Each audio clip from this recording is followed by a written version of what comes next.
Chapter 8. Dig, Dogs, Dig. Pinky and Stinky tied their rope around the big rock. The wind howled. The two pirates pulled and pulled and pulled. "They need help," said Jack. "Arr, let the dogs do the work," growled Cap'n Bones. "You're not very nice to them," said Annie.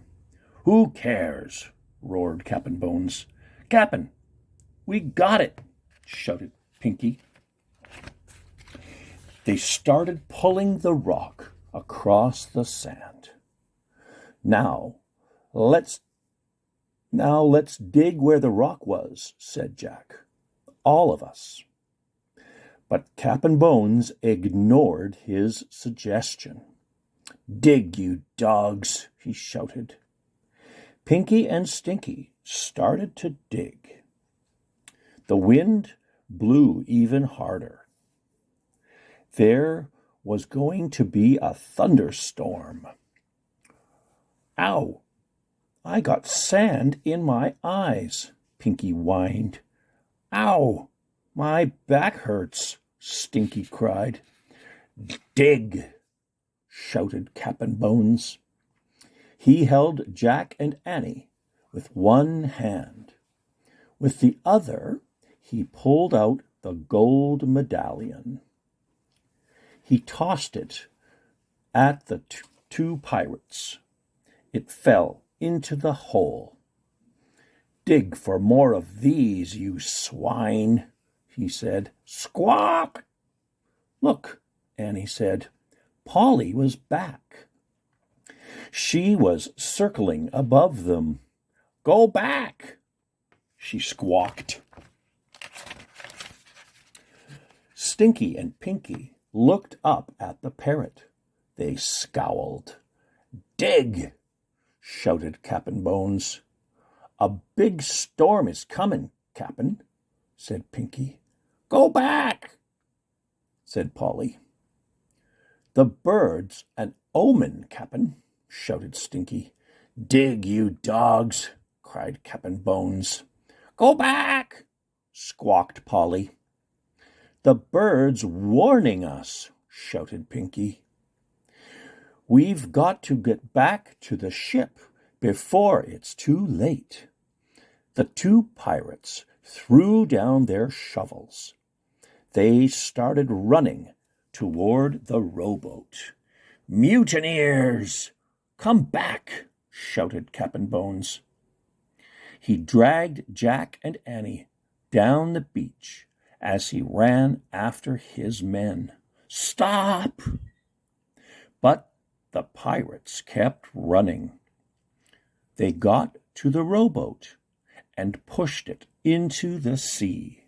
"Wait!" cried Cap'n Bones. Pinky and Stinky jumped into the boat.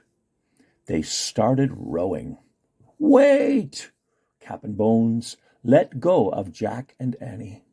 He ran into the water. "Wait, you dogs!"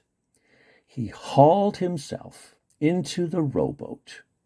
Then the three pirates disappeared into the spray of the waves.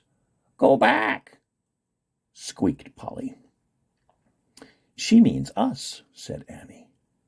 Just then the storm broke over the island. The wind howled. Rain fell in buckets. "Let's go!" cried Annie. "Wait! I have to get the medallion!" shouted Jack. He ran to the hole dug by the pirates. He looked down in it. Even in the dreary light, the medallion was shining. Big fat raindrops were falling into the hole, washing away the sand. Jack saw a patch of wood. Then the rain cleared away more sand, and Jack saw the top of an old trunk. He stared. Was it Cap'n Kidd's treasure chest? Hurry, Jack, cried Annie. She was halfway up the treehouse ladder. I found it! I found it! Cried Jack. I found the treasure chest. Forget the treasure chest, said Annie. We have to go now. The storm's getting worse. Jack kept staring at the chest. Was there gold inside? Silver? Precious gems? Come on! Now Annie was shouting from the treehouse window, but Jack couldn't tear himself away. He brushed the rest of the muddy sand off the chest. Jack, forget the treasure chest, cried Annie. Let's go. Go back, squawked Polly. Jack looked at the parrot. She was perched on the black rock. He stared into her wise eyes. He thought he knew her from somewhere else. Go back, Jack, she said. She sounded like a person. Okay, it was definitely time to go. Jack took one last look at the treasure chest. He clutched the gold medallion. Then he took off, running toward the treehouse.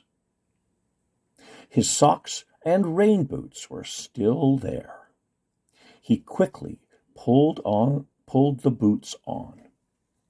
He shoved the socks into his backpack. The rope ladder was dancing wildly in the wind. Jack grabbed it. The ladder swayed as Jack climbed. He was tossed this way and that, but he held on tight. At last, he pulled himself into the treehouse. Let's go, he cried. Annie was already holding the Pennsylvania book. She pointed to the picture of Frog Creek. I wish we could go there, she shouted. The wind was already blowing hard, but now it blew even harder. The treehouse started to spin. It spun faster and faster. Then everything was still, absolutely still.